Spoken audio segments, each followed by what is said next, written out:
أعوذ بالله من الشيطان الرجيم. أعوذ بالله من الشيطان الرجيم. بسم الله الرحمن الرحيم.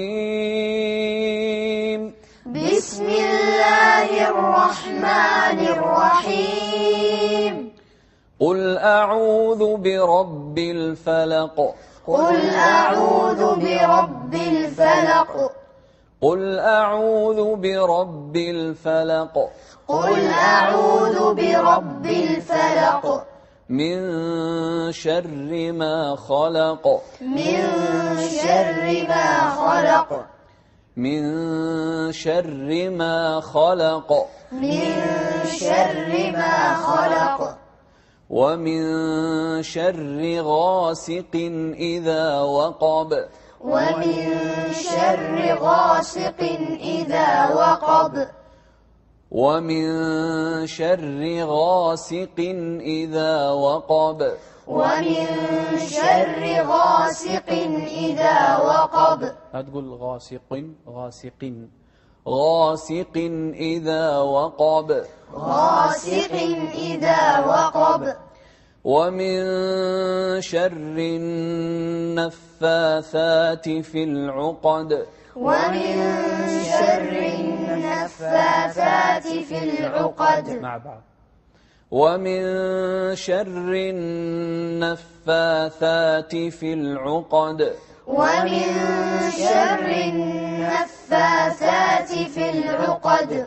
ومن شر حاسد إذا حسد. ومن شر حاسد إذا حسد.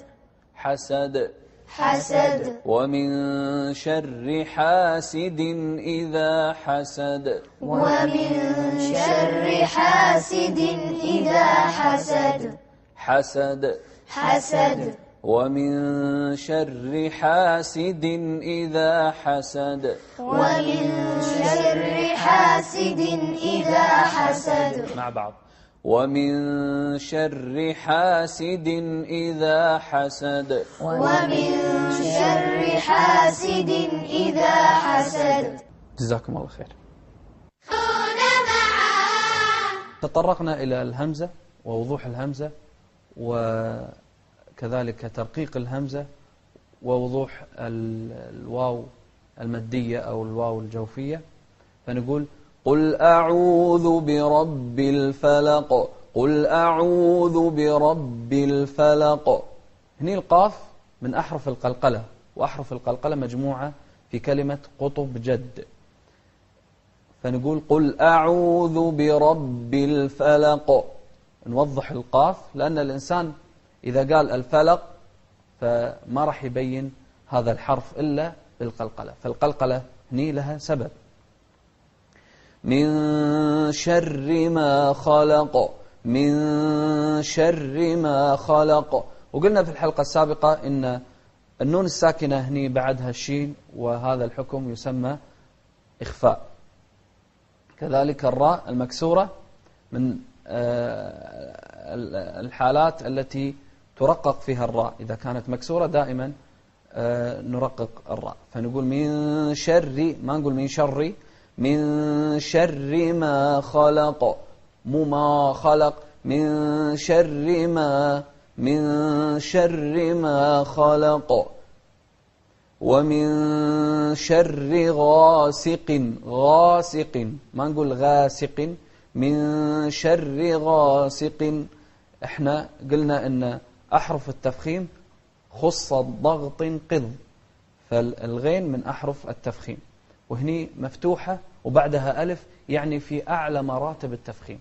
فنقول من شر غاسق إذا وقب. هني القاف من أحرف التفخيم من في غاسق، لكن القاف هني مكسورة، فهي حالة غير حالة الحرف المفخم إذا كان بعد ألف. فنقول ومن شر غاسق إذا وقب. وقب. وهني القاف مفتوحة، وقاب. القاف المفتوحة مرتبة بعد مرتبة الحرف المفخم إذا كان بعد ألف. فالحرف المفخم إذا كان مفتوح يكون بالمرتبة الثانية تفخيما وترقيقا. كذلك الباء في كلمة وقب، الباء هني من أحرف القلقلة، فنقول وقب وقب، ما نقول وقب وقب، لا، وقب. ومن شر غاسق إذا وقب، ومن شر النفاثات في العقد، ومن شر، ركزنا على النون المشددة هني بمقدار حركتين، ومن شر النفاثات في العقد. العقد هني قلقلة في الدال أيضا، لكن لاحظوا أن سوينا المقادير في الإخفاء وفي النون المشددة. ومن شر النفاثات في العقد، ومن شر حاسد إذا حسد. نفس الشيء الدال هني من أحرف القلقلة، فنقول إذا حسد، ومن شر حاسد إذا حسد. جزاكم الله.